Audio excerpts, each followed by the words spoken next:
Good afternoon, good morning, good evening, wherever you might be in the world. Not one, but two folks from actually, what was I saying? Three of us from the bottom of the planet today, but obviously we're in a more luxurious corner of the bottom of the planet here. We're joined by Andrew Shelley, who, hello, Dan, Rev, who is a regulatory economist, but generally an aviation safety specialist. I don't know, what word should I use to describe you, Andrew? That's a really good question. So I describe myself as a regulatory economist because that is my background. I've worked on the regulation of telecommunications, electricity, both transmission and distribution, and the markets. And now my focus is on aviation and particularly on drones. But my background is primarily as an economist. There's a bit of programming, a bit of engineering in there as well, but primarily as a trained economist. Can you tell us how economy, so what's your role then? You look at the economic implications of regulation, or how do the two things combine, regulation and economics?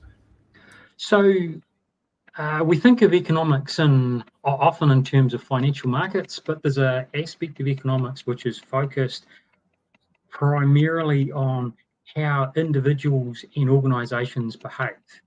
So my concern is when we take these regulations, which might sound good in concept, can they actually be done in practice? And even if we think that yes, they could be done in practice, what incentives does it create? And will it actually just create incentives for people to go around the regulations or do something different? And then there's a question around whether regulations are economically sensible, or will they actually just prevent markets from developing, which is really important when we come to drones. There's a lot of regulation out there that's starting to be rolled out that's got this safety focus. Nothing wrong with safety if the regulation is well designed and it's proportional to the safety risk. But if the regulation goes well beyond that safety risk, the ultimate result can be that it kills the market that's trying to develop. That's pretty pertinent in the UK at the moment, isn't it, guys? Yeah, absolutely. It certainly is. So perhaps, Andrew, something I've often wondered about, are there good examples of that in other industries that we could turn to and say, look, they did this to egg box manufacturers and the egg box manufacturing market was destroyed? Are there similar examples? There is an example that I need to go back and find the literature on it from the United States with the development of some parts of the telecommunications industry where regulations were keeping out the development of new competitors. And there was a study done as to what the size of the economic cost of that was, and it was hundreds of millions of dollars that were being cancelled. But perhaps one of the biggest examples that sits with me, because I experienced it personally, was here in New Zealand. We had a one main telecommunications company. Politically, it was contentious because it had been privatised from being a state organisation. It then laid off a whole pile of people. So our left-wing political parties hated it. The right-wing political parties were fine with it. And the left-wing parties just desperately wanted to break it up by any means they possibly could. So one of the steps that they took was to impose a requirement that the company Telecom at the time had to wholesale part of its network. Now, up until then, competitors had been developing. We had this company called Telstra Clear that was rolling out a fibre broadband network. It had an alternative cable TV offering and different channels and everything like that. When the wholesaling announcement was made, it was like, oh, this is great. It's going to drive competition in the telecommunications industry. Everything's going to be really good. The announcement was made one day. The next day, the very next day, Telstra Clear announced that they were halting their rollout of their fibre broadband network. And it took 20 years before we had another provider that was willing, as a private sector entity, to provide unsubsidised fibre broadband rollout. So this was one of the unintended consequences of what sounded good on the surface, but it absolutely killed what was a developing market and industry at the time. So how do you see that playing out in the drone? I think New Zealand is a particularly strange. Well, we know from Bruce that it's a particularly strange place. But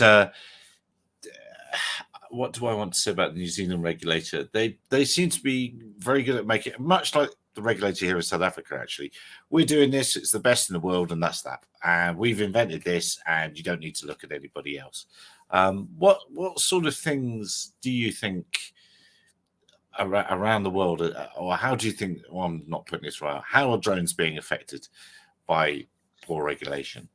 So I think where New Zealand's got to now is that I think New Zealand is certainly stepping back from we're doing it our way to now we're seeing New Zealand adopting, I think, what the regulator would call following best practice. But in years gone by, when I was a kid growing up, that was more like we had a different term for that, and it was called the blind following the blind. What you've got, and this leads us into the SORA process, is that you've had a group of regulators come together going, hey, we don't know anything about this. We're going to form a big working group and a big committee and talk about it and come up with something that looks good. And at a high conceptual level, SORA's fine. But what you've then got is everyone is terrified to do something different from what the crowd is doing. And so you'll go have a look around the world and you'll see that New Zealand says we will require an operations risk assessment for some operations. And SORA is one way of doing that. It's an acceptable means. The reality of that is that if you front up with some other risk assessment, they go, well, we don't know what this means. And we've got no wider frame of reference. I've seen, now we see that Europe essentially is adopting SORA as it depends on which individual state you're looking at. Excuse me.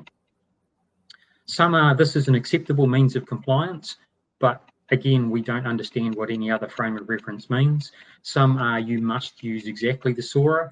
The US has gone to a framework of, yes, again, we must have an operations risk assessment and SORA is an acceptable means of compliance. I'm quite interested to watch what the FAA is doing there, though, because they do like to do their own thing. And they've liked to actually do a bit of experimentation with dropping drones and things like that to see how they do break up and what their trajectories are and how they impact crash test dummies. They're quite open to looking at that, whereas most of the rest of the world doesn't appear to be looking at that style of thing. Yeah, that's for sure. And I know Ian wants to have them on to tell us about doing exactly that. And in what way do you think then it is that it's going to slow? How does adopting this safety-based system slow the drone industry down around the world?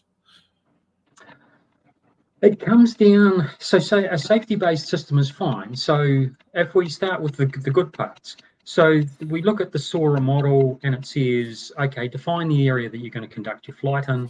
That's called the flight geography.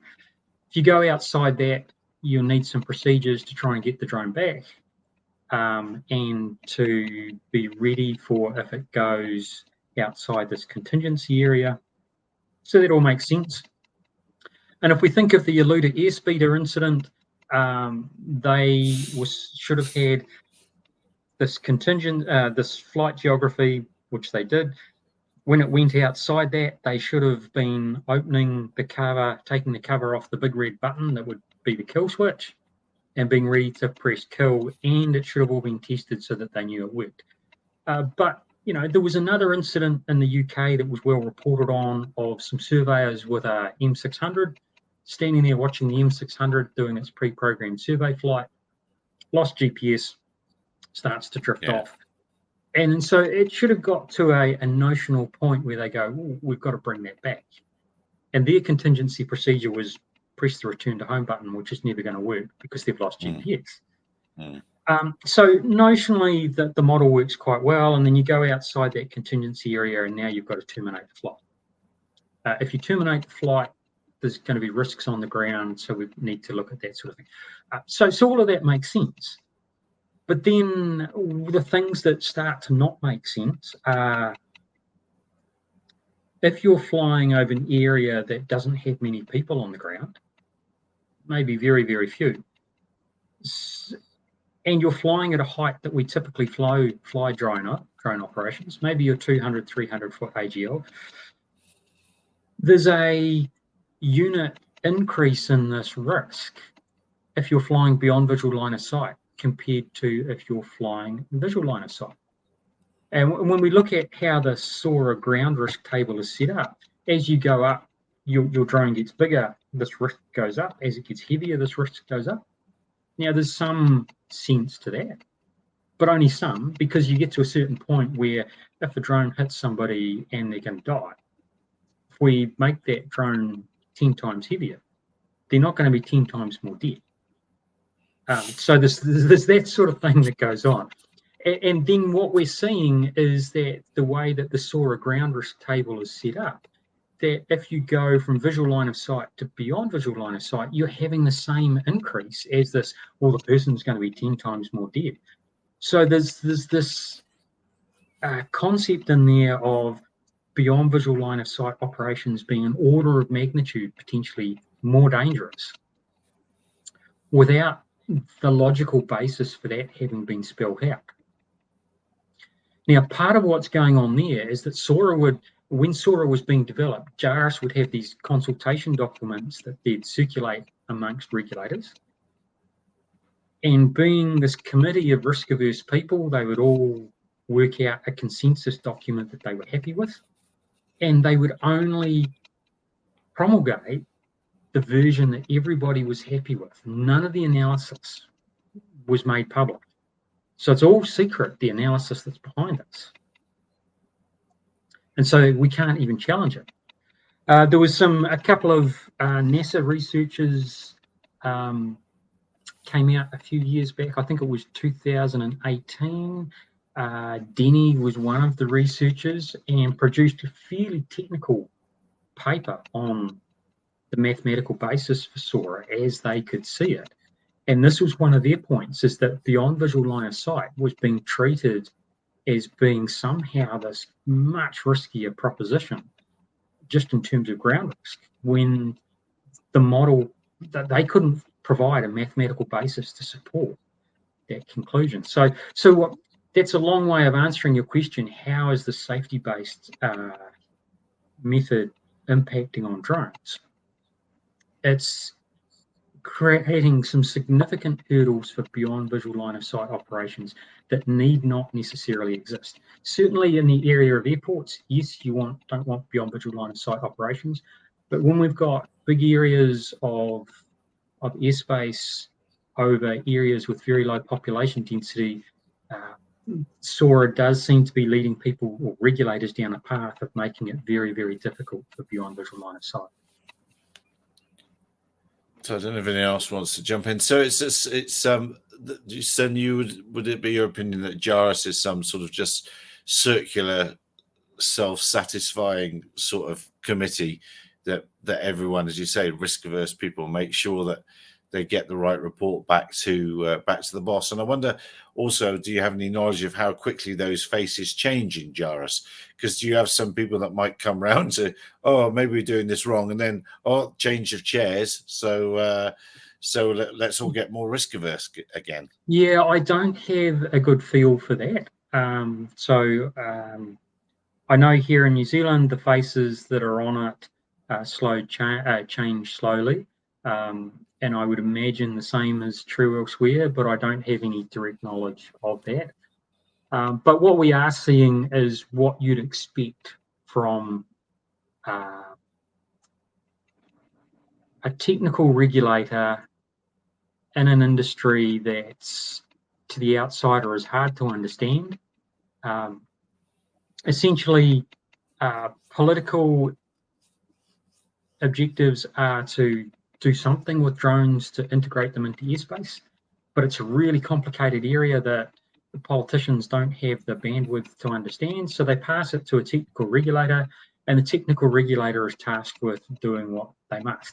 Now, as long as the politician can see that things are heading in generally the right direction, it looks like we're achieving their goals, so they're happy. And then when it comes to the technical regulator, their objectives are around making sure nothing bad happens. Their objective isn't to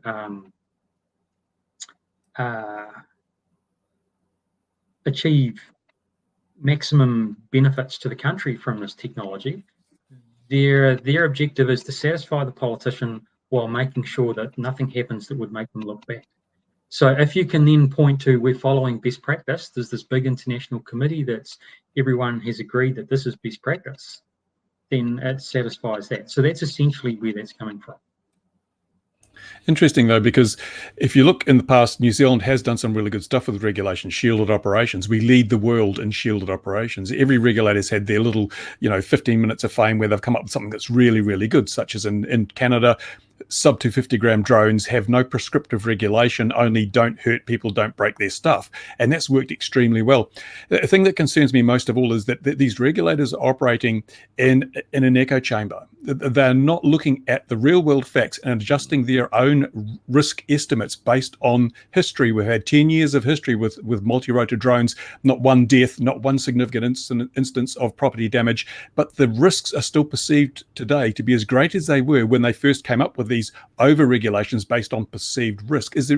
Should they be more looking at the reality, the history, the data sets that are growing larger every day and saying, we overestimated the risk associated with this operation. We need to adjust our expectations accordingly, perhaps wind back some of these regulations and get the balance between the control of risk and the delivery of the freedoms necessary to advance the industry and other things. Do you think they're doing a good job there?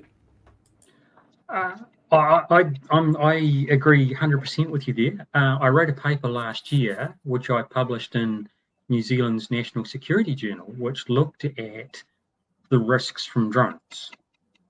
And one of the risks I looked at is this risk to aviation, because this is, imagine drones bringing down airliners.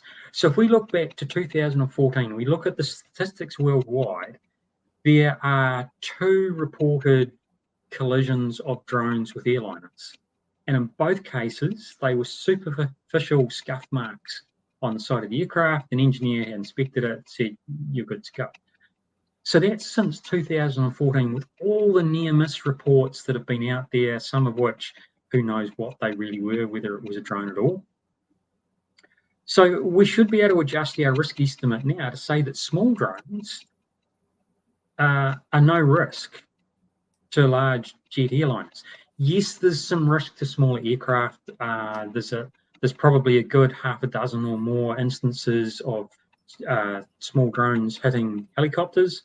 And then we've got the wonderful incident in Canada where police put a drone up and actually significantly damaged the Cessna. So, yeah. And also hit their own helicopter. That's Canadian police. All the way.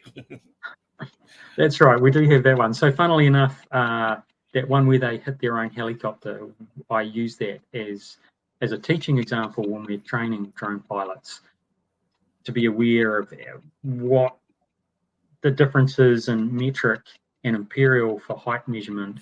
And when you've agreed with the helicopter pilot that they're going to be operating at a height in feet, don't then look at your controller and use that number in meters as the same thing. So, yeah, pretty simple. Do you think in New Zealand we have this one broad scope from 0 grams to 14.9 kilograms or less than 15 kilograms, and one rule set that encompasses all that? There's no allowance given for the fact that a tiny little drone like this poses much less of a risk than a 14.9 kilogram hexacopter doing commercial operations. Yet the same rule set applies to these as applies to the 15 kilogram drone. Do you think it's, again, they haven't looked at the facts and gone back and reviewed things? I know regulation is a slow process, but how do they adapt the process of regulation to an industry and a technology that changes so rapidly, almost on a weekly basis? Yeah, the regulatory process is broken as far as responding to new technology goes. There's just no way that the current regulatory process actually works. So New Zealand's had a rules review process going since, is that about 2018 or something like that? It's been ridiculously long. And then when they finally reported back the sorts of things they were thinking about changing, they were none of the rules that industry thought were important to address, including the small drone issue. The professional side of the industry asked for an official Part 61 drone pilot license that would allow certain things as well. And the Ministry of Transport here was, oh no, we don't see that as being important. What they see as being important is all focused around the perceived risk of small drones to large aircraft, as illustrated by Gatwick. That's where they sit. And it's frustrating that, again, they're living in this echo chamber. They seem to select evidence that reinforces those echoes, and people who are suggesting that those echoes are incorrect get ignored. Now, I wondered. Sorry, keep going. No, after you. I was going to say, I do wonder, though, whether part of the issue with this is not just this perceived drone versus airliner, but I wonder if it's also a big money issue, because we've got the whole flying car thing. That's just what I was going to ask. That's my interruption was going to be. We have a thing on here when people talk common sense and we agree with whatever they do, we red card them, because the drone industry doesn't work with common sense and logic. You know, so I'm afraid you're going down as someone that we agree with. So sorry about that. The other thing I've heard is, heard through the back door is that this whole like drone registration thing. Now, this has become the norm overseas. From what I heard, and this was secondhand, so there may or may not be a lot of credibility to it, that when basically told by the government, the powers that be, that CAA should introduce a registration system for recreational drones, they pushed back and they said they couldn't see the benefit to it from a recreational drone perspective. And then the Ministry of Transport got involved. And I know that the National Model Flying Body has been working with people in the Ministry of Transport. And what seems to have happened is every time they educate them to the fact that these are model aeroplanes, they don't need registration, people get moved sideways. New people appear in these positions that then have to be re-educated. And it's kind of a process where as soon as the light turns on these people, there's no point in registering model airplanes. They get shifted sideways, someone else has put them, because there seems to be a higher directive to make sure this happens. And if people aren't going to follow that directive, then we'll move them out and put other people in. How much of this manipulation do you think is going on? Well, so there's a couple of points there. So the first one, which is a little bit of a sidetrack on this, but it's related to registration. So my PhD was focused in large part on the theoretical economic justification for registration. And the theoretical economic conclusion was that if you can't identify who's operating that drone when you don't have registration, there's actually no point in introducing registration in the first place, because the person who doesn't register their drone, they're the ones that are going to be doing the things that you don't want them to do, and you're still not going to be able to track them down. So it was a waste of time putting registration in the first place. So that's sort of one of the key conclusions in a nutshell. So then when we go to how you're describing what happens in the Ministry of Transport, one of the features of the New Zealand policy-making apparatus in government is that we don't want you to be an expert in the area that you're regulating. if you are writing policy for, if you're an expert, then you've probably got preconceived ideas and biases. So we don't want you in there. So what we do is we take people from high school, we send them to university. They come out of university with a degree that is anything really, but if it's got something technical in it, well, we might be a little bit concerned about that. But we basically take this person straight out of high school, and then we put them through. They get accepted into government, into a junior policy making role. We put them through a government training program, and it's all about the policy process, and it's not about having expertise. And so this is what then drives our policy making. It's about, you can take the interests of that group and the interests of that group and see what you can produce in terms of policy that meets the political objectives without having any technical expertise. So it could well be the case that once people start to get some expertise in an area, they start to get moved sideways, because that would break our policy-making apparatus if they did know too much. Isn't this the analogy I draw on this is you're asking the tea lady at the hospital to write the book on neurosurgery. The people who are making these policies must have some understanding of that which they are creating policies for. Otherwise, the policies will never be accurate and well targeted enough to be effective. So this is why they do their consultations. They write a consultation document, ask people to submit, pick the ideas they like from those consultations, and then write it up. Yeah, that's just a way of saying, I mean, the consultation is a necessary tick box on the list of things we must do to follow the process. But just because they ask for your opinion doesn't mean they have to listen. So they will, as you say, cherry pick the things they wanted. I've found that consultation really changes the outcome of a policy or a regulatory reform, because if they don't agree with you, they'll just ignore that. You know, we have to consult, but we do not have to listen. Absolutely. And it's interesting when they then publish all the submissions that were received on a consultation, and one or two select submissions are omitted from that. Yeah, so I always make sure. Road. Yeah, I always make sure I put mine up publicly, so that if they're omitted, they're still there.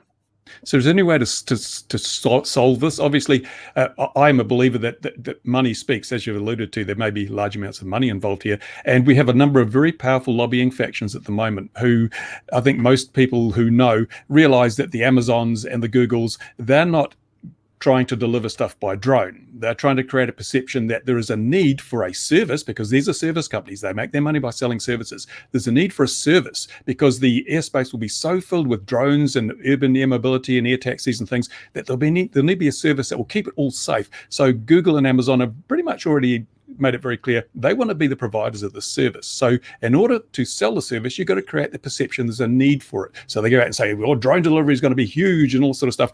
They talk in politicians' ears saying, you know, the benefits to the nation, the economy will be this, because we're multi-mega rich corporations. We're going to be investing in this. Do you think that sways politicians to bias the production of regulation in favor of things that will basically benefit those corporations? Absolutely. So exactly how you've described there, and also for somewhere like New Zealand. And by the way, if you commit to putting these systems in place, then we can develop our technology in your part of the world, and you'll have all the benefits from that.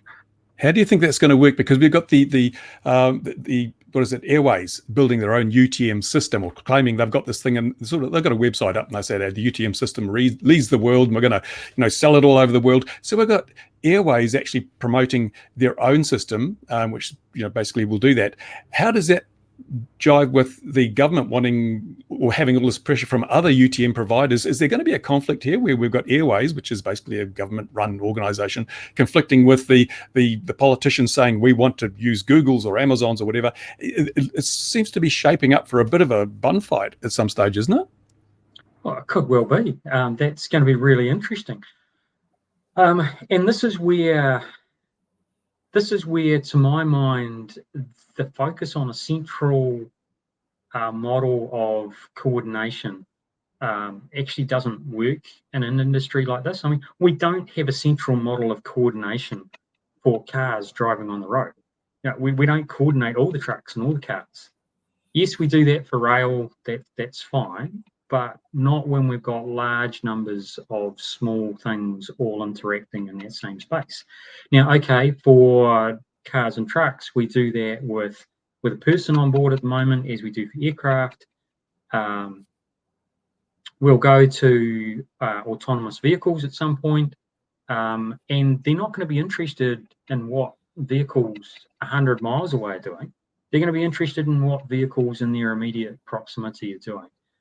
And I think this takes us back to the need for, if you want to do package delivery, if you want to do air taxis, that sort of thing, you've actually got to have detect and avoid systems on board. The detect and avoid systems have to be capable of detecting and avoiding birds, particularly large birds, or for air taxis, maybe it's even small birds. They've got to be able to detect and avoid somebody who's getting concrete poured on their driveway that day, and they've got this big boom that's up in the air, the pouring concrete, right? The things that just pop up.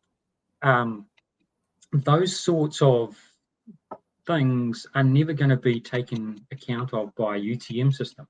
Or perhaps someone's erected a new aerial system. Again, we've got to have a system that's able to detect those and avoid it. And ultimately, I think what it is there is that, yes, there's the push to sell UTM systems or to be the provider of a UTM system, but I think there's also the push from air taxi providers that we don't want to have to develop this extra detect and avoid technology. We would rather just have electronic conspicuity for everything, and that leads us back to registration as well. It makes their life a lot easier. So do you think that we've reached the point where the regulation is so over the top relative to the risk that compliance becomes an issue? Certainly for small drones. Now, I noticed someone earlier said define small drones. Small is obviously relative. It goes back to your point about 250 grams versus up to 14.99 kilograms. I think when we're looking at under 2 kilograms, it's well over the top. Certainly by the time you get to up towards 15 kilograms, perhaps our regulations actually for that 10 to 15 kilograms actually need to reflect the same as the 15 to 25. But certainly for that space where a huge, vast majority of drone operations are taking place, 0 to 2 kilograms, with Mavics, with Phantoms, with Autel, Evos, all of those sorts of things, small fixed wings, which are very light and frangible. The regulations for those do seem to be well over the top for the risk. It's interesting also that the regulator has not chosen to carve out a distinction between the problem element, which is the recreational multi-rotor drones, commercial multi-rotors, large craft, and the traditional hobby of flying model aircraft in the local park or school ground. They haven't chosen to draw any distinction. In fact, I was absolutely gobsmacked when CAA investigated me that the investigator didn't realise that model aircraft were covered by drone rules. They thought there was a separate set of rules for model aircraft. They were surprised to learn there wasn't. Do you think that, is there a reason why they've deliberately chosen not to carve out, because the distinction's pretty clear. It's pretty easy to tell if it's a model aircraft or a camera drone. Why have they chosen not to make a distinction, do you think?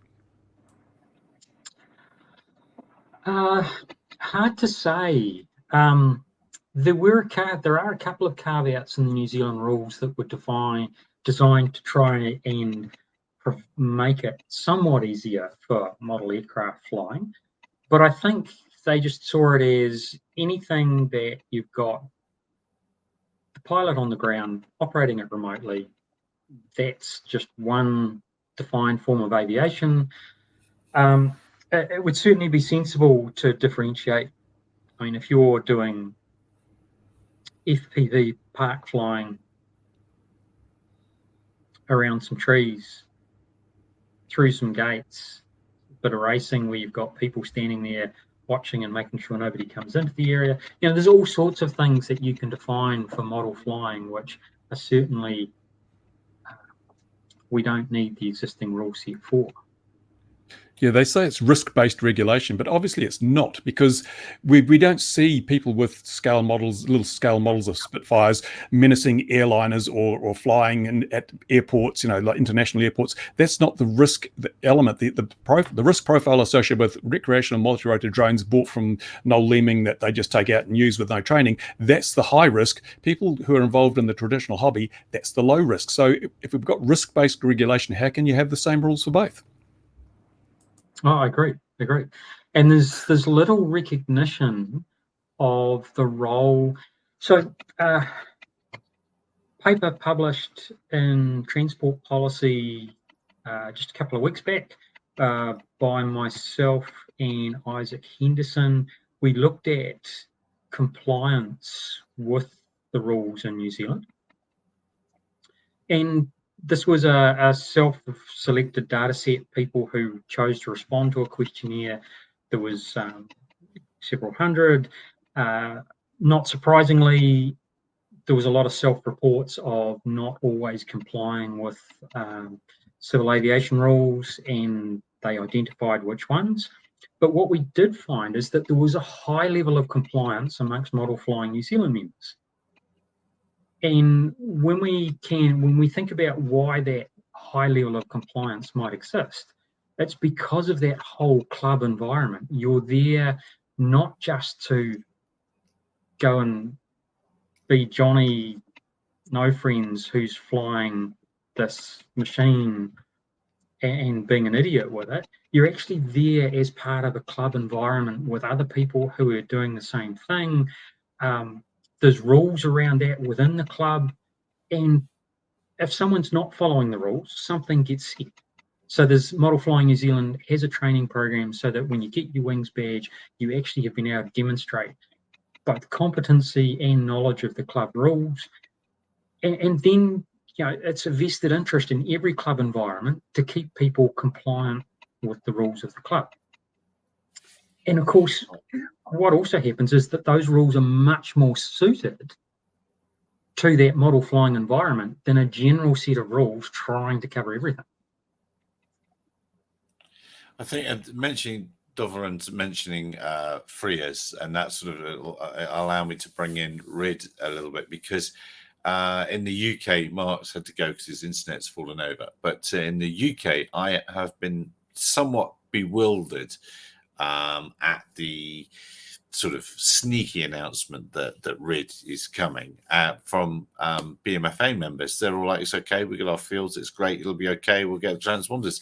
They just don't seem to be thinking through the implications of RID. So let me actually ask you first, Andrew, what is your opinion of RID, remote ID?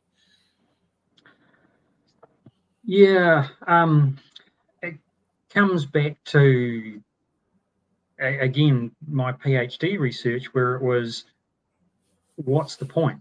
What's the risk you're trying to control? If you're trying to control people who are already compliant with the rules, well, that's not going to achieve anything other than you'll probably use that as a revenue generating source.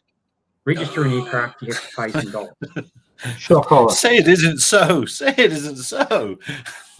But if you're trying to control people who are doing genuinely risky things, you've got two groups of people there. One, you've just got idiots who just pick up their drone and go and do something without thinking about it.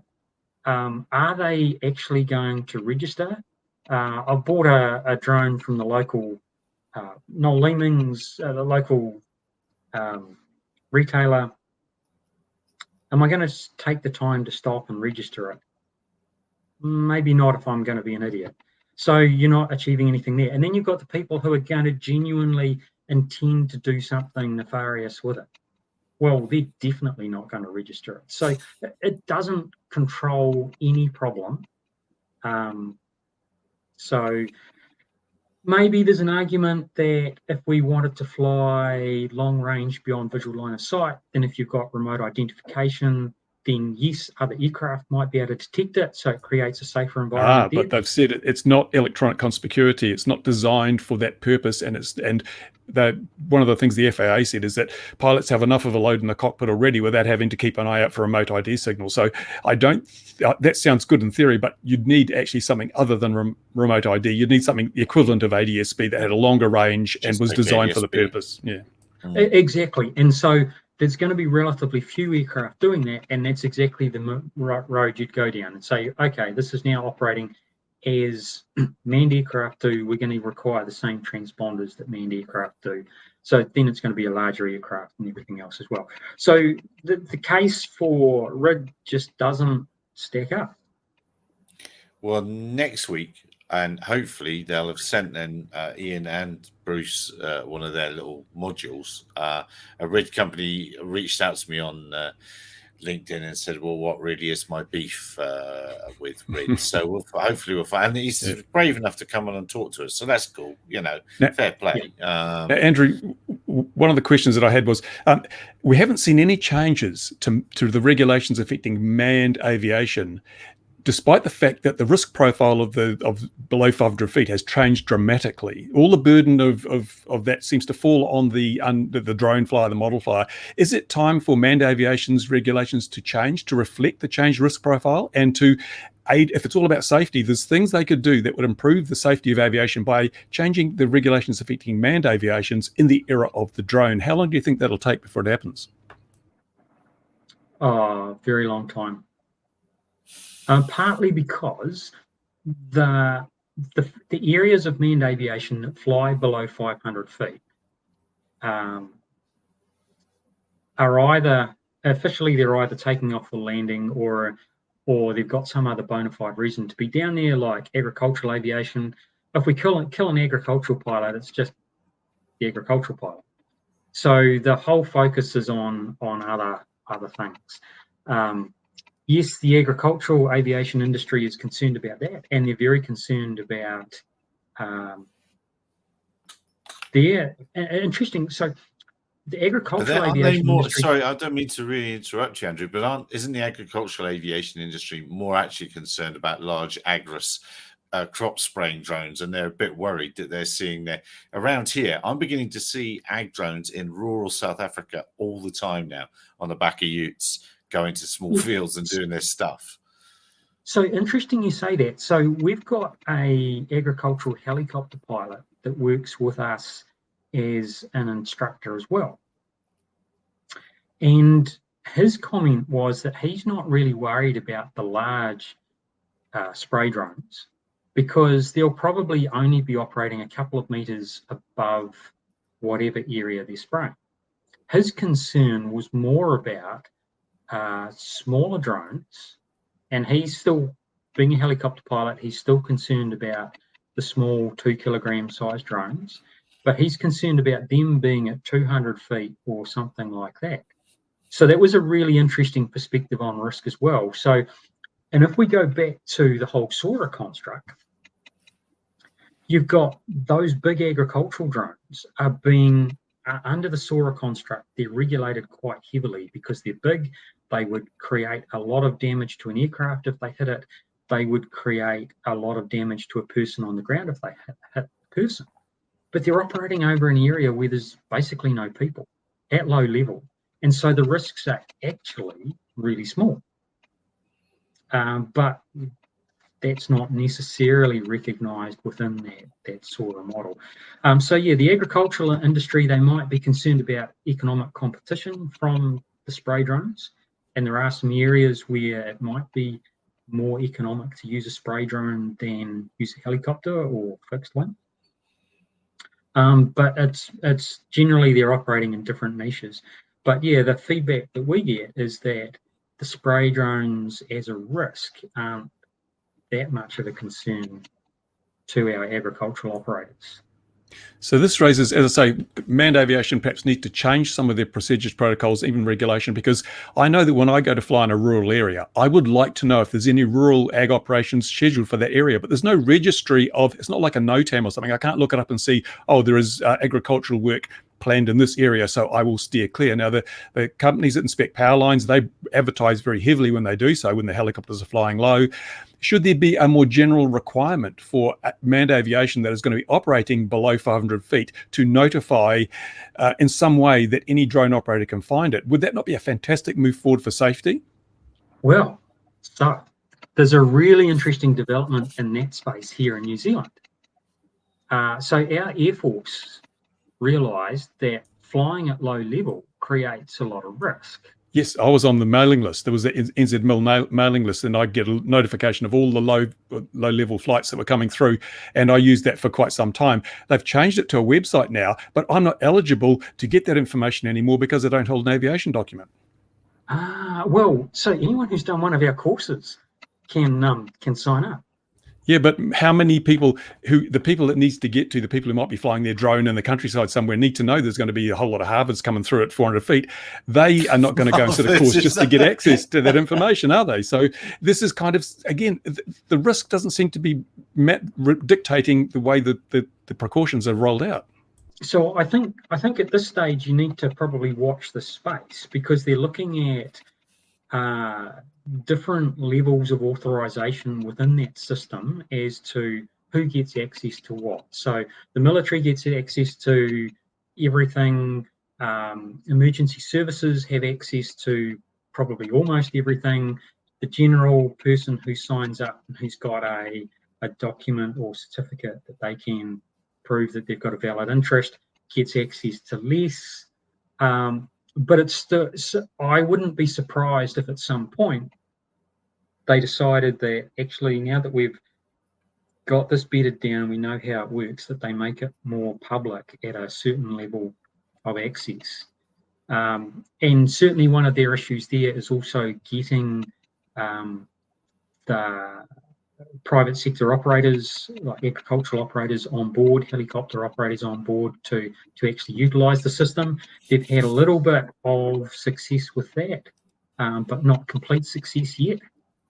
So yeah, it's in development, but it shows promise for being 1,000 times better than the NOTAM system, in that you can define exactly the area that you're going to be operating in. If you've got a flight path, what that flight path would be, and it's all for low-level operations. And there's no central coordinating authority that says you can or cannot fly. It's up to then the pilot as the individual making decisions based on, well, I know that there could be a low-flying aircraft in this area or drones in this area.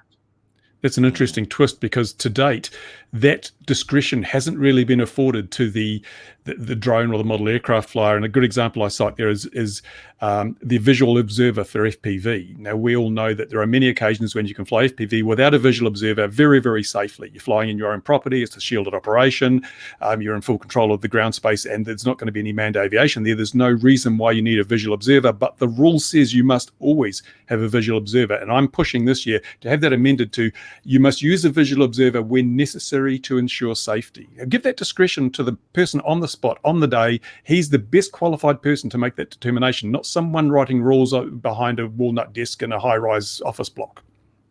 Yeah, and I would add to that, in New Zealand, the only way to get a variation to that rule at the moment is to go through the Part 102 certification process, which has a significant cost associated with it.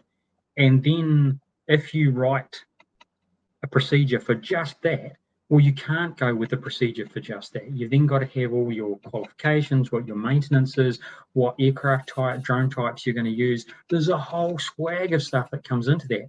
And when you submit that to CAA, you're going to be sitting in the queue for well over 12 months before they even pick up your application. So a simple change to the rules would be far preferable. Yeah, you probably saw the video where I flew this in my garden FPV and challenged the CAA, and their response was, it wasn't in the public interest to prosecute me. I would say perhaps it's not in CAA's interest to prosecute me, because it would have highlighted this issue and perhaps forced a change upon them. Yes, there's a few things like that wouldn't be in the regulator's interest. To have some of those things argued in court would be interesting. Although in the past, in the past, I have to say the courts have been reasonably favourable towards CAA. If CAA has been able to show a black and white contravention of a rule for manned aviation, even if there was no safety risk attached, then essentially the courts have sided with CAA. And that's the thing. The courts only rule on matters of law, not on matters of justice or safety or anything. That's not their purview. They can only determine whether the law has been broken as such. These are regulations, not laws, which is a subtle distinction between the two. You're actually I think you're in breach of the Civil Aviation Act if you breach a regulation. So I don't know how that ties together. But my thing is, as a group that is being really quite adversely impacted by over-regulation, which is not proportionate to risk, how do we push back against this? We know that the consultation process is massively flawed. So what's our best way of pushing back and getting the regulations to be adjusted so that they are more in keeping with the actual true level of risk? Unfortunately, I think it comes down to politics. I think that you actually have to start cultivating a relationship with your local MP, start actually getting in front of the Minister of Transport, because it's all at a political level. As you mentioned before, you can submit on issues until you're blue in the face, and they're just going to ignore it if they can get away with it. So talking at that political level, but also finding ways to get stories into the media. Yeah, that was my goal with the flight of this thing. I wanted them to take me to court. I knew I would lose because I was in breach of the regulation. But in the court of public opinion, if you're going to fine an old grey-haired old man, $1,000 for flying this in his garden, you're going to have a bit of PR problem. A miserable grey-haired old man. Don't forget to add that. Sorry, I didn't qualify it. And also, do people refer to grey-haired when they're referring to beards? I'd love grey hair. I'd love any hair, actually. I don't care about the colour. Yeah, Andrew. Yeah, as has been said in the comments from Mac, more red cards needed. We're not used to having people that we completely agree with. I don't know how this is going to work. Yeah, Andrew and I'll have to share a beer sometime. We have very clearly similar lines of thought. Get the memo before the show that common sense is not allowed. Not allowed here. Come on, with any form of reality or any form of sensible answers, it's not allowed. It's not allowed. Yeah, it's around the world, people are facing that have come from the model aircraft world, especially, are facing some pretty draconian changes, and it's such a shame. And it is obvious when you put what your thesis had been and how your conclusion was, it was a waste of time. It didn't take you many hours to explain that to us. Even if we didn't need lots of PowerPoints and stuff like that, it was very obvious. A lot of people are particularly RID. They're sort of betting the farm on that being the thing to open up BV loss without thinking, without just driving. Because they were lied to. They will in the USA. They lied to the FAA said that BV loss will open the path to BV. RID will open the path to BV loss. But then they've said recreationally, no, it's not going to happen. So they lied and then retracted this. Yeah, this is the dishonesty of regulators and what they present to the public and what they present to those affected versus the reality. There should be a law against it. Let's make a regulation to stop that. Well, how it's being represented in England now with the normal newspapers is saying, trying to bring this in to protect normal people from the terrible woes of all these rogue drone drivers. It is very, very shocking how it's being shaped, and Gatwick was the ultimate shaping.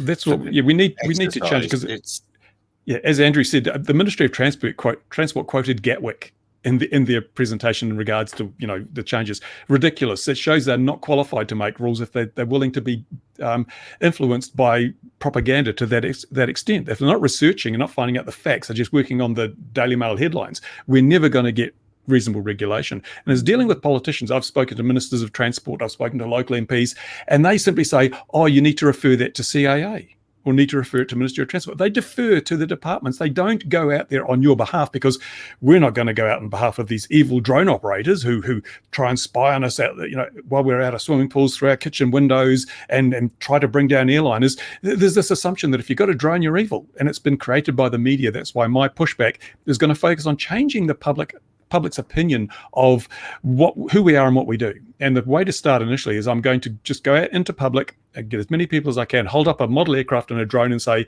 which of these is a drone? Everyone will say the multi-rotor is a drone. They don't realize, one of the biggest things the public don't realize is that harmless model aircraft are now considered drones by the regulator and subject to the same regulations, restrictions, and everything.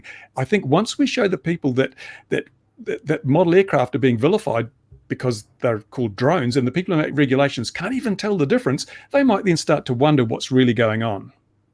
Well, as we've Yeah, said, and an interesting addition to that is you may have noticed when the Ministry of Transport here is conducting their consultations, there's been a couple of surveys done where the question was asked, which of these is a drone or an unmanned aircraft?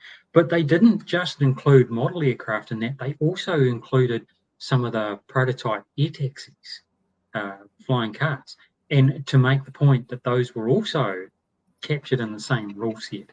And when you look at it, model aircraft, multi-rotor drones, air taxis, flying cars, three completely different areas. Yeah, I don't transport anything with my drones. This doesn't transport anything. None of my model aircraft transport stuff. So what on earth's the Ministry of Transport involved? They might be saying we're protecting the transport fleet, but I'm operating at, sort of basically most of my stuff is little more than 80, 50 feet high. I'm not threatening the transport industry or the transport system at all. So why the Ministry of Transport even involved in what I'm doing? Well, and how does that relate to someone flying a kite in their backyard or at the local park as well? Well, there's been all sorts of chat in the UK about bringing kites into it. That's all sorts of Well, things. the thing is, kites are more dangerous. Look at that thing in Asia where the kids got killed with the kite strings. That was Just terrible. as I said, it's Terrible. not risk-based. I think that they should be hauled up before the Fair Trading Commission or whatever, the CAA, and told stop lying about how you base your regulations. They are not based on risk. We have all the evidence, 10 years of evidence to prove they are not risk-based. And then perhaps So the other evidence that we might have or be able to generate as a group, as an industry, is the impact, the economic impact of these regulations on the industry and the potential loss of jobs, loss of jobs in your constituency, MP XYZ.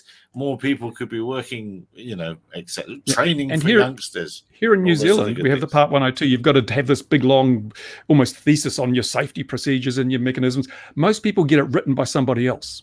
And they probably, if you asked them, if you questioned them on their own 102 presentation, they probably couldn't tell you what was in it to a great degree. I don't know if you disagree with that, Andrew, but there are companies that make a living out of writing these for other companies. So surely if it's just a piece of, as I say, nothing shall fly till the weight of the paperwork exceeds the craft, and it's filed and the boxes have been ticked, but is it really helping safety at all in the way that it's supposed to? So a disclosure here, we're one of the companies that does that. We probably are responsible for writing a good half, maybe more than half of the ones that are out there. But that's right. There's a lot of stuff there where, again, the industry proposal to have an official Part 61 remote pilot's license for a number of the things that you currently require this 102 certification for would be more sensible. Unshielded flight at night. At the moment, you've got to go through the whole Part 102 certification process for that. Actually, a pilot qualification and being assessed as competent surely is more important. That's right, because originally 102 didn't even require a practical test, I believe, way back in the beginning. It was just filing the paperwork, wasn't it? Originally, and then CAA realised that yes, people should have to demonstrate that they're competent. And so there's this, training and competency assessment is one of the requirements for several of the privileges under Part 102. But so do they have to learn to fly without? Will they have to learn to fly without GPS assist? Do they have to fly without GPS assistance? Yes, that's certainly part of the assessment is that you've got to be able to demonstrate at least.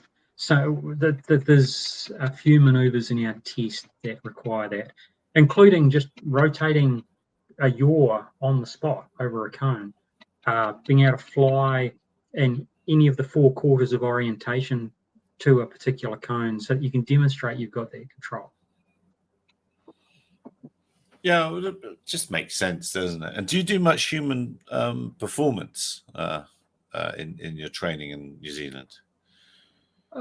We do a little bit. Certainly, until now, there's been no regulated syllabus for the training. So we've introduced a little bit into it. There's a process underway where CAA is trying to get a consensus approach to what the training syllabus should be, which will be quite a step forward and will start to look more like Australia's 5-day remote pilot certificate courses. But that's still in development at this stage. We do a bit of human performance. We also do deliver courses for New Zealand Defence Force and police, and we do a bit of human performance in there as well. But yeah, to be fair, some of the human performance stuff, or a lot of human performance stuff that's taught for manned aviation, is not relevant for the size drones and operations that we're doing. Like multi-crew coordination in a large cockpit is just not an issue. As you get to beyond visual line of sight, though, and you might be sitting in a ground control station and having people doing specific tasks, that becomes more important. But for the basic Part 1 and 2 operations, which are primarily all visual line of sight, that's not such an issue. And speaking of beyond visual line of sight, Gary's little title down there. Yes, well done, Bruce. Nicely done. How did Wes manage that without the guidance and assistance of the team of bureaucrats at CASA telling him how to do it? You might not have seen this Express LRS, which I suddenly have an interest in because of a video that Wes Varty put out. They did a 100-kilometer flight with it, with their system. Maybe Ian can unpack for us a little bit more what the system is. But it reminded me very much of the early days of this game, when new things were, or the early days of this version of unmanned aviation, been around since 1918, of course. It was the excitement and vibe around it, and it's something that what fired me up. It's like, well, that's cool, that is cool. So I haven't had any interest since aging myself in orange LRS systems, really. Played with a few others, but not the much. only thing they didn't excited. tell us is where they buried the bodies. Yes. So Ian, I mean, can you just unpack what that is a little bit? Express LRS. What does that mean? For those who don't know, so Express LRS is an open source RC control link. Now, it isn't the hardware, it's the software. So what you need to do is separate off the hardware and software. They're not producing hardware themselves. It's a team of guys who started off looking to put a LoRa-based RC controlling protocol together, which would be hardware agnostic. They do work with some specific partners, and actually something they've done in recent times is added in sort of a certification program, and that has been done to get past some of the problems you get with cheap hardware that hasn't been checked and manufacturers forking the original development. And this has all largely been a bit of a problem simply because of how fast they've developed. In the very short period of time they've done this, they've gone from it being a very basic protocol to a protocol now that is capable of 100+ kilometers. It's the fastest protocol out there today. It's capable of F1000, which is 1,000 hertz update rate. It's faster than anything else out there. So they have everything covered the community wants. And the great thing with Express LRS is the community wants something, the devs will deliver it, and that's what they've done. Now, the real interesting thing about this test from Mr. Varty, and Mr. Varty is a very, very good man. I do know Wes. It's the transmission power on the ground was 1 watt, but the real interesting thing is the transmission back on the telemetry link was 100 milliwatts. I just checked, and I think it was 100 milliwatts. I think it was 17. Yeah, it's 100 milliwatts. So he used the 2-watt Ranger on the transmitter. Yeah, he was using the 2-watt Ranger on the way out, but the way the Express LRS is a 2-way link, obviously, and it has its telemetry data back, so it only was using 100 milliwatts to get that data back over the air, and that's the real incredible part of it. 2 watts on the ground, you can pump as much power on the ground as you've got in amplifiers. That's easy. But the other way is the real key here. And actually, what's interesting is just how well analog FPV held up. You know, it did have its problems. 5.8. 5.8 pushed out and it cleared up. And what I loved about the video was just as Gary, I think we said beforehand, was the way it was done. It's a very, very nice piece of work. The content is fantastic. I hate Wes massively simply because of how much of a good piece of content it is.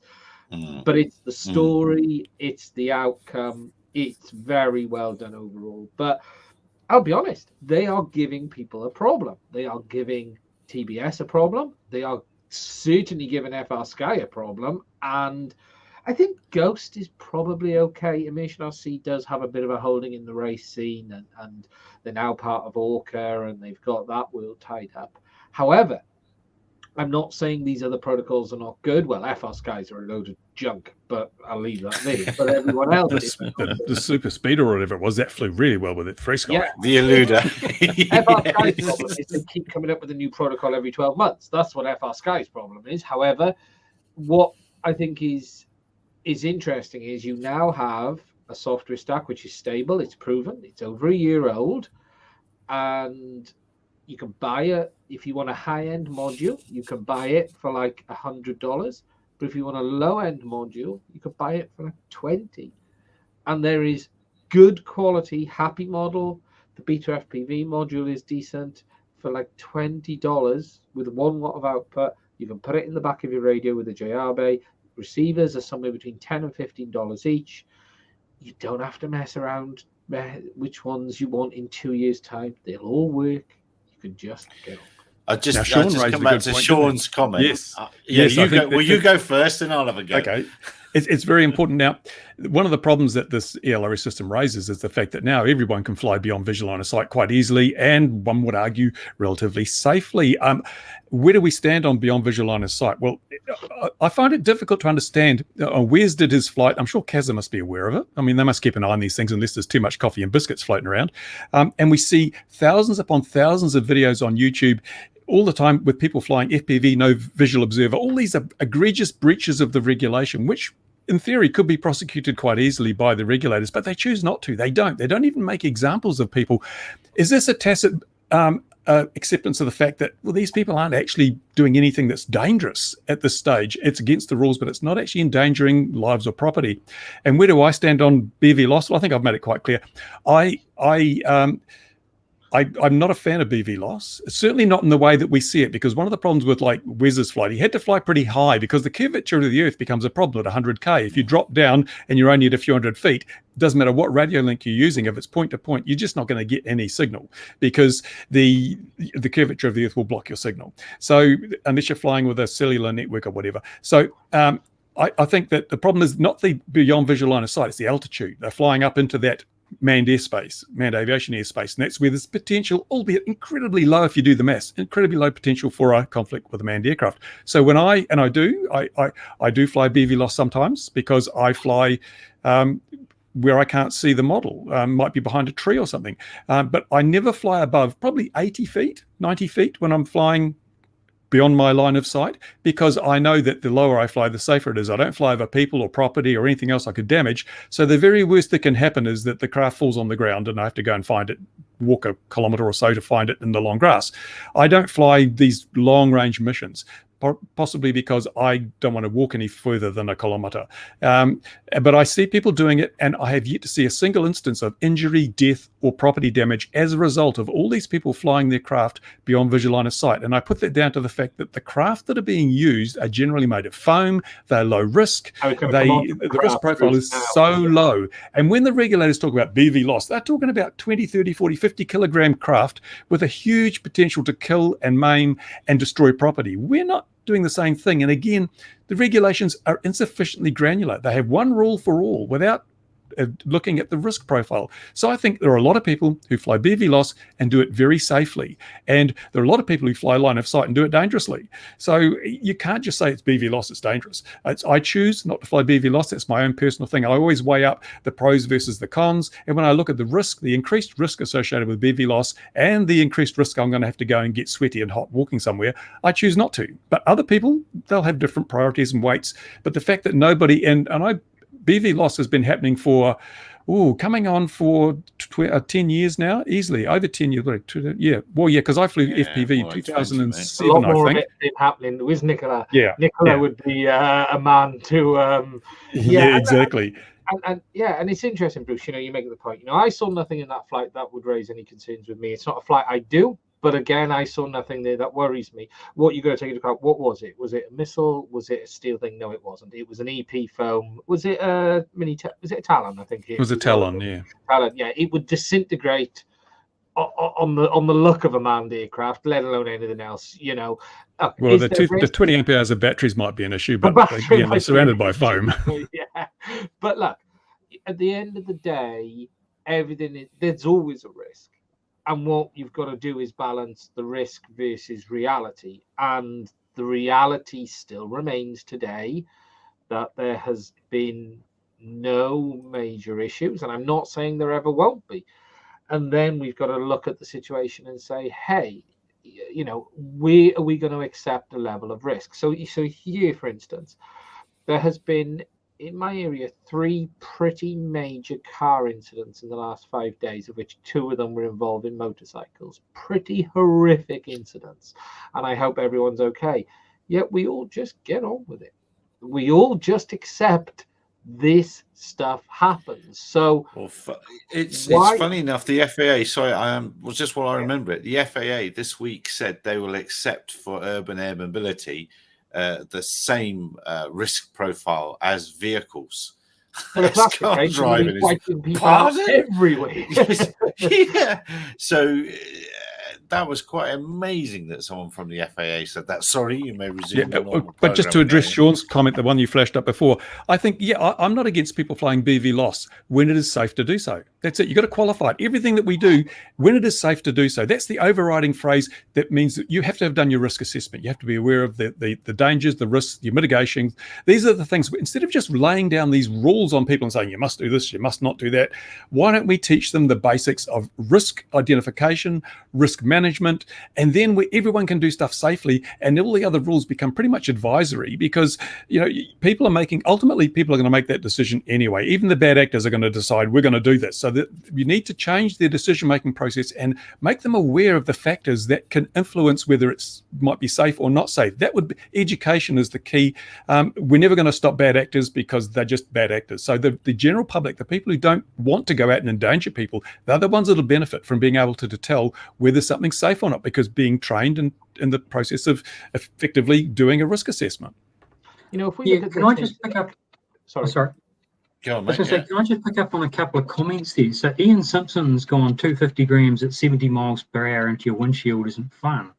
And that goes to that risk assessment point as well. And he's absolutely right there. And I actually have an incident where I was driving along a motorway, and it wasn't a drone weighing 250 grams that came up into my windshield. There was a piece of metal or something like that had fallen off the back of a truck and was flicked up by another vehicle and came into my windscreen at about that speed. But it is what it is, and I don't think anyone was prosecuted for dropping bits of metal off the back of their truck. So there's some interesting issues there. Now, the other one that I want to pick up on is John Birkland says, problem with one rule for all that does not make sense is that people tend to ignore things that don't make sense. And that's something that really I think our regulators are struggling to understand, is this: when people can quite rightly see that what they're doing is low risk, or that they can't see what the risks are, then they will ignore the rule. And so that comes back to that issue of, do we make flexible rules where it requires someone to have a bit of knowledge to interpret the rule and apply it in that particular instance? Or do we make rigid rules because we want to lay down the law and enforce compliance, and people do. People just go ahead and ignore and break the rule, and we make them criminals. Yeah. It's a I've had a one duck because- fly into my window too. That was a really interesting experience. Yeah, I needed a ratchet strap come through my windscreen last week on the motorway. You know, look, if we look in the UK, for instance, there was 1,600 people died in the UK in 2021 in car incidents. Now, not all of them would have been, a portion of them would have been due to other people and everything. So there's like, in that world, we've accepted a level of risk. So we've gone, that is going to happen. We understand it, but the benefits outweigh the negatives, and it's just become part of society. And none of it's good. We want it to reduce, but it is a reality. So we're now at a situation with these type of aircraft of, okay, where is the risk and where is the level of acceptance that we're willing to take? And if we take Wes's thing, this isn't something anyone could even do. This is something probably I or Bruce would struggle with today on our first, you know, it'd probably take us, and it, Bruce, 5 or 6 attempts to get this right on day one. This isn't something you're going to find someone open a box and be able to do quickly and easily. It takes a lot of experience to be able to do something like this. You could argue it's more like the Formula One of FPV, just in a different, in long range versus, you know, racing and speed. So these aren't things anyone could do. Could someone go out and buy an aircraft to do this? Yes, they could build it, they could do it. People are doing that already. They're just not actually telling anyone. That people have been doing this for 5-10 years and not telling. I'd argue also that the people who are doing it are being safety conscious. That's why we don't see the bodies and the damage. You know, and look, is it any more dangerous to do that than fly in your local town park where a local aircraft could fly over? Is it, you know, we have to understand, is it any less risk than a child running across the field when you're flying a 250 like this? You know, the child runs, you know, what is more likely? What is more risk? Now, obviously, if a major aircraft comes down as a result of a drone strike, that is going to be a very difficult thing. Yet we've had major aircraft come down because of missiles. We've had major aircraft come down because of pilots deciding to take their own life and wipe everyone out. Yet, and the FAA's hands-off approach to regulation of major aircraft manufacturers. Yeah, well, we've had major aircraft come down because the manufacturer hid what was going on. So, yeah, you know, there's a point. I don't know. You know, I don't think in itself BV loss is greatly more risky than the current crop of new pilots picking up a drone today and going flying it. And I have my peneth about it. I think that that this is the development of technology that will be required by those commercial users for their BV loss flights in the future. Reliable C2 links that are affordable. So it's future safety. It's building for future safety, having considered what they were doing. But I completely hear you, Sean, about the example it's putting out there. But I'll lay money it'll be one of the most successful droning videos of this week, if not this month. But look, there's a million other ones we can pick on that are far more dangerous. You know, let's talk, you know, for very quickly, that one that Sean showed, which was a fantastic one, you know, that show Sean did with that gentleman who flew near the people, you know, the one where he flew over off the bridge, was it? And he was flying near the people on the water. Remember, Bruce, we discussed that one.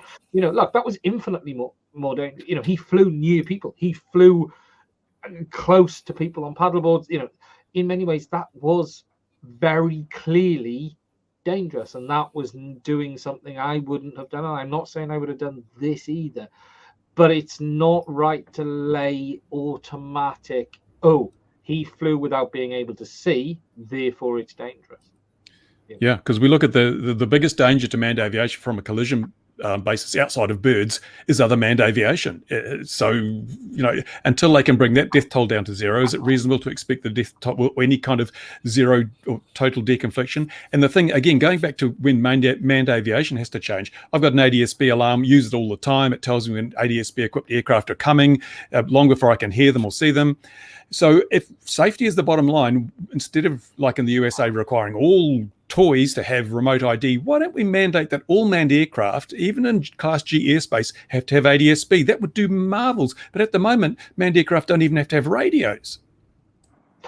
Well, that's what the flying taxi, as Andrew said earlier, that's kind of what the flying taxi companies want. They want electronic conspicuity to make it easier. And we can, all of us, we can already, we're digital devices. We can comply. If they've got ADSB, we can get out of the way. Easy peasy lemon squeezy. We haven't worked out quite what our getting out of the way strategy is, but we can sort of get out of the way. And just what Sean's saying there, where do you set the level of what does? Well, the bottom line, Sean, is that people have to make that decision themselves. And if they get it wrong, then they are held accountable. And ultimately, because people will make that decision anyway, even if you've got rules in place, not everyone's going to follow the rules. The rules are always, whether you think they are or not, they're simply advisory, because people ultimately will make their own decision. The rules don't force you to do something. They just make you supposedly do it under the threat of punishment if you get it wrong. So ultimately, we're not changing the situation. We're saying only fly BVLOS when it is safe to do so. Do the risk assessment, weigh up all the pros and cons, but give them the skills they need to make a good risk assessment and make a good decision, rather than just hit them with something that they'll say, no, it's not right, I'll do it anyway. I'm just one thing, and I'm going to come at Sean on this one, which is unusual because I like Sean. I have no responsibility after what someone does, regardless of what I do, whether that's burn, rip off a USB-C port. At the end of the day, everyone's responsible for themselves as creators. You know, if you go down the road of, as footballers, they're meant to be role models. As the people are people, you can only do what you feel is right. You can warn people. You can say, "Hey, I don't recommend this," but at the end of the day, if someone does it, they're going to do it, and it's on them. Because what you can't do is worry about what. If you're going to worry about what someone might think about what you do, you may as well do nothing, because you'll never be in a position of 100%. There's always, every video. If you put a FPV video up, if you put a drone video up, you're probably breaking some rules somewhere. It doesn't matter what you're doing, you'll find something. There's always something. They're always you'd have a 10-hour, it need to be a 10-hour video to get a completely legal flight in the UK. By the time you put the cones out and check everything, you know, it would be a bloody nightmare. And then you can only fly 10 meters away for fear of being beyond visual line of sight, according to the CAA.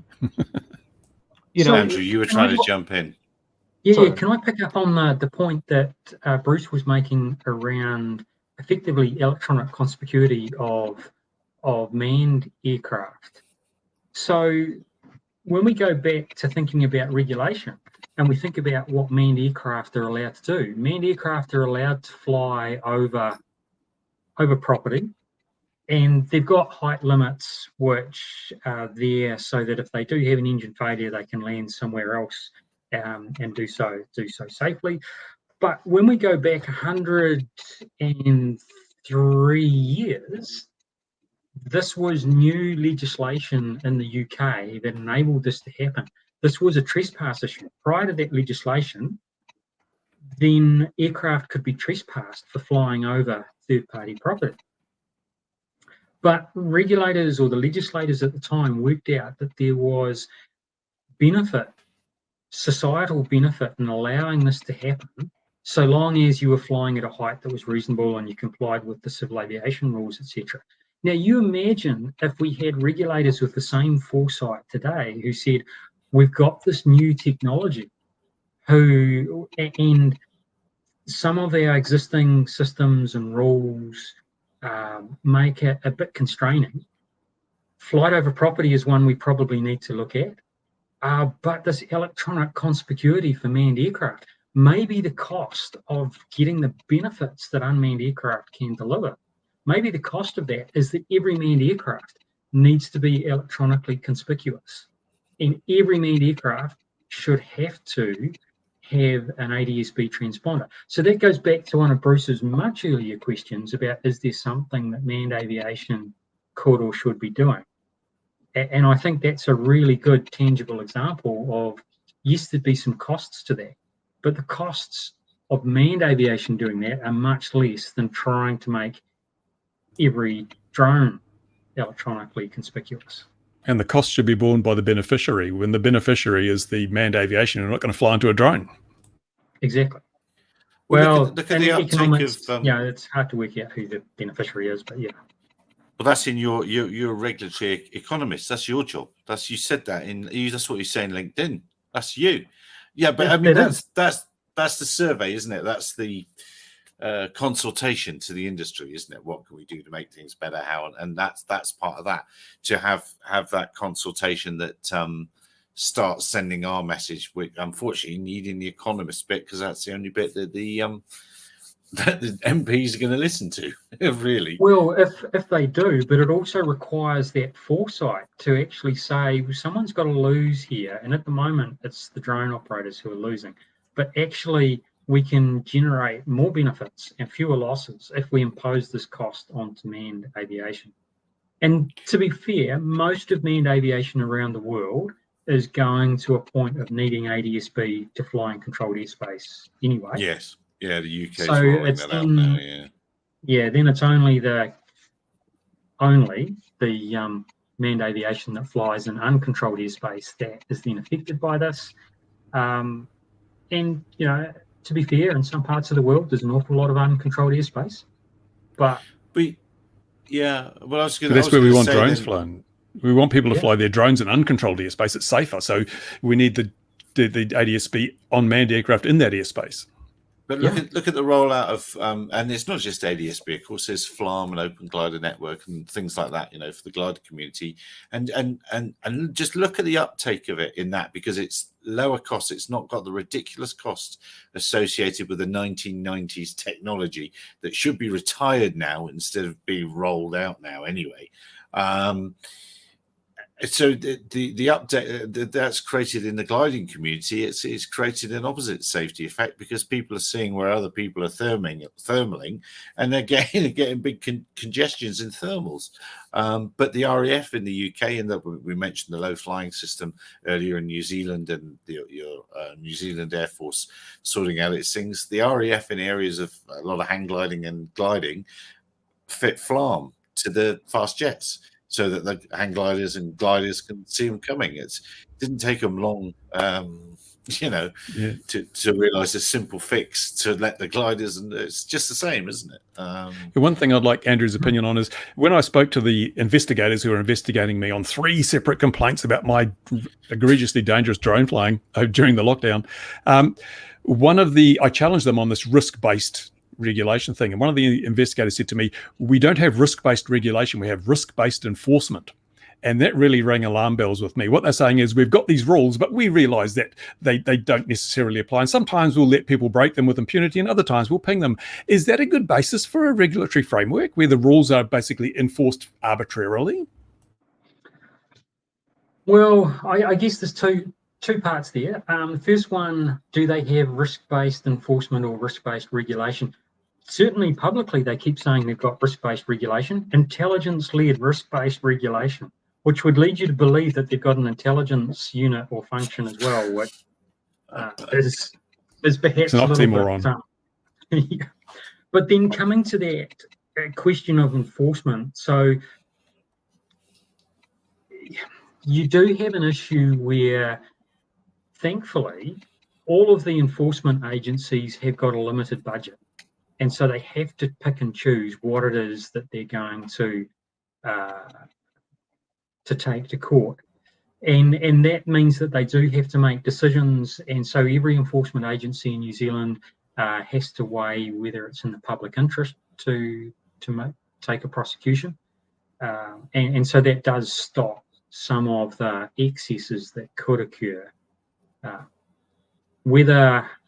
It would be good to see some more transparency around some of those public interest decisions, because all we see is that some things get prosecuted and some things don't.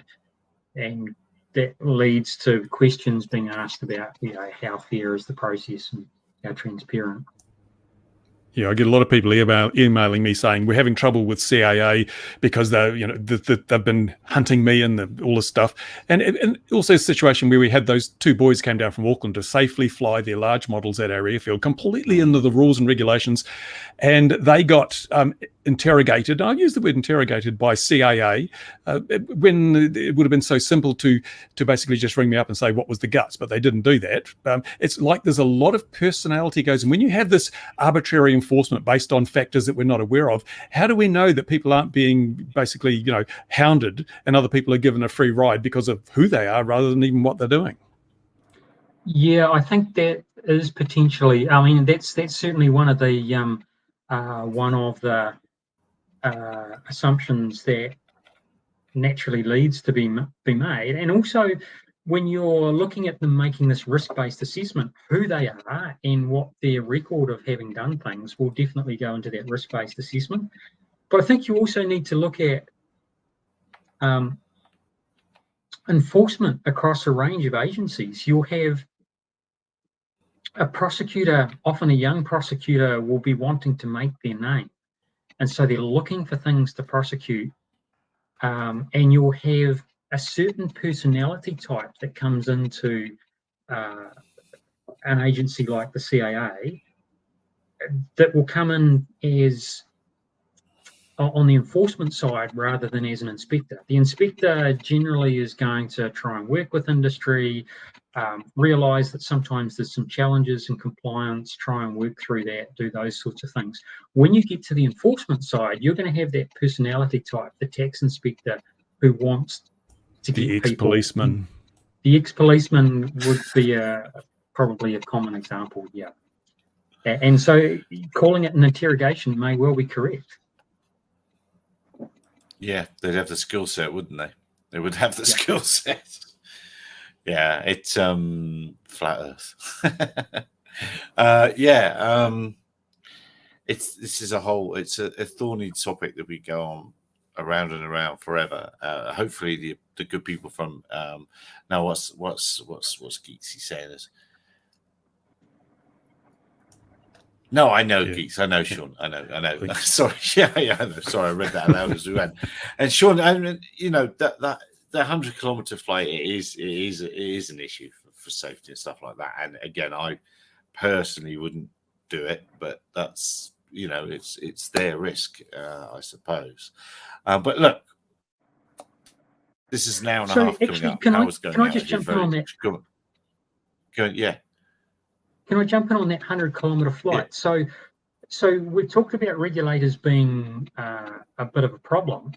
Now, if we look across to Australia, CASA is firmly wedded to the SORA framework and rigidly applies some of the requirements of the SORA framework. But at the same time, they've looked for ways to open up some of what can be done in terms of beyond visual line of sight flying. And they've recognised that there's this small coastal fringe on the east coast of Australia, and there's a few pockets on the south and on the west where people live. And this vast majority of Australia is huge open spaces where there's hardly any people, hardly any aircraft. And so what they've been able to do is even within the constraints of SORA, they've opened it up so that they've made it relatively easy to fly beyond visual line of sight, admittedly for commercial operations, but within that airspace. So there's certainly things that can be done in places that can be done relatively safely. You still have to go through the regulatory process there. You still have to get your regulatory approval to do it, but they have at least made it possible that you can in these vast open spaces.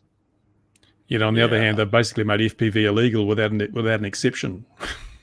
Yeah. Well, over here it's you can play out to 15 kilometers without any commercially, without you have to do a BV loss course, but then you've got 15K, so that's 15 that way, 15 that way. That's a 30-kilometer, 15K radius. And that's the interesting thing, isn't it? We have the same air, we have the same craft, we have the same species. There's consistency all through this thing, yet the regulations from different regulators are so wildly different in some areas that it kind of puts it's obviously a myth that it's risk-based, because the risks, apart from a few things like flying in the interior of Australia, the risks in most areas are pretty much the same. Risks in most countries are the same. So why are the rules so different? It's obviously not risk that's driving the regulatory process to the degree it should be. And that, I think, is a very good way to end. So, dear viewers, wherever you might be in the world, thank you very much for being with us. Next week, hopefully, we'll have some people from ashore in the USA that will tell us how they did the hitting drones on heads thing. And Andrew, thank you so much. we've agreed with you far too much. Yeah, there's been and such an accord here. This is terrible. it doesn't. It does. I don't really know what to do. But thank you very much for taking the time to be with us, and hopefully we can tempt you back again in the future. Some Oh, top absolutely. words It's been a great chat. Thank you. Now, I did see someone at some point in the comments saying, "Can I borrow your thesis?" If anyone Yes. does want to find my thesis, there's a website called Academia, and if you just Google my name and Academia, then you'll find I've got a profile page there with a bunch of publications, including my thesis on there, and there's a couple about ground risk buffers related to unmanned aircraft as well. Cool, man. Thank you very much. Yeah, thank you very much indeed.